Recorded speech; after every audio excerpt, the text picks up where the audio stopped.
గతంలో 30 years industry అని చెప్పుకునే నాయకులు కందుకూరు పట్టణంలోని రోడ్ల సమస్యలను పట్టించుకోలేదని, వారి దృష్టికి కేవలం ఓట్లు మరియు రాజకీయాలపైనే ఉందని ఎమ్మెల్యే ఇంటూరి నాగేశ్వరరావు విమర్శించారు.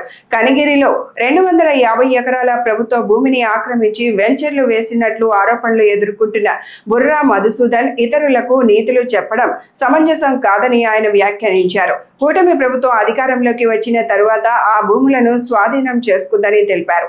ముఖ్యమంత్రి సహకారంతో 450 కోట్ల అభివృద్ధి పనులు చేపడుతున్నామని, తప్పు చేసిన వారు తమ బంధువులే అయినా చర్యలు తీసుకోవాలని అధికారులకు ఆదేశించినట్లు ఎమ్మెల్యే చెప్పారు.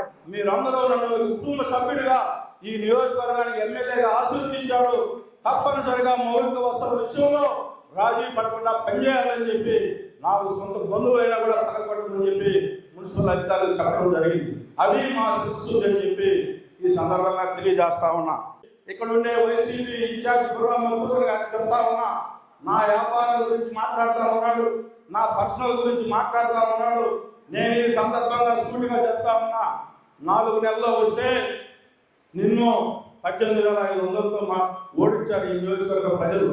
ఇదే విధంగా మాట్లాడితే రేపు నీ నాలుగు వార్తలు పెట్టి ఈ నియోజకవర్గంలో నీకు మళ్ళా దీనికంటే డబుల్ మెజార్టీ వచ్చే విధంగా ఈ నియోజకవర్గ ప్రజలు తీర్పుంటుందని చెప్పి ఈ సందర్భంగా నేను గుర్తు చేస్తా ఉన్నా.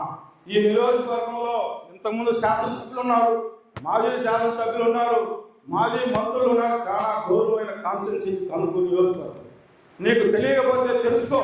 ఒకరి గురించి ఒకరు వ్యక్తిగతంగా మాట్లాడి ఏదో నాకు మెడవర్షలు వస్తాయి అనుకుంటే అది నీ పొరపాటు అని చెప్పి సందర్భంగా తెలియజేస్తా ఉన్నాను. నువ్వు కనిగిరి నియోజకవర్గంలో 250 ఎకరాల్లో ప్రభుత్వ పొలాల్లో లేఅవుట్ వేస్తే నీ పాపానికి విఆర్ఓ సస్పెండ్ అయ్యారు, ఎంఆర్ఓ సస్పెండ్ అయ్యారు. ఇవన్నీ నా దగ్గర నీ కథ ఉంది. నీ నీలాద్రి ఎలక్ట్రికల్స్ భూముల కథ కూడా నా దగ్గర ఉంది. అవసరమైనప్పుడు నీ నోరు తగ్గించుకోకపోతే 1 by 1 ప్రతిదీ నువ్వు నియోజకవర్గంలో కనిగిరి నియోజకవర్గంలో ఏ ఘనకార్యాలు చెప్పారో మీకు ప్రూఫ్లతో సహా మీ నాయకులే, మీ వైసీపీ నాయకులే ఈ డేటా ఇచ్చారు నాకు. తప్పనిసరిగా అవసరం వచ్చినప్పుడు నువ్వేం ఘనకార్యాలు చేస్తావు, నీ కమ్యూనిటీ నువ్వు ఏ విధంగా మోసం చేసావు అక్కడ అన్నీ కూడా చెప్తానని చెప్పి ఈ సందర్భంగా నీకు తెలియజేస్తా ఉన్నా.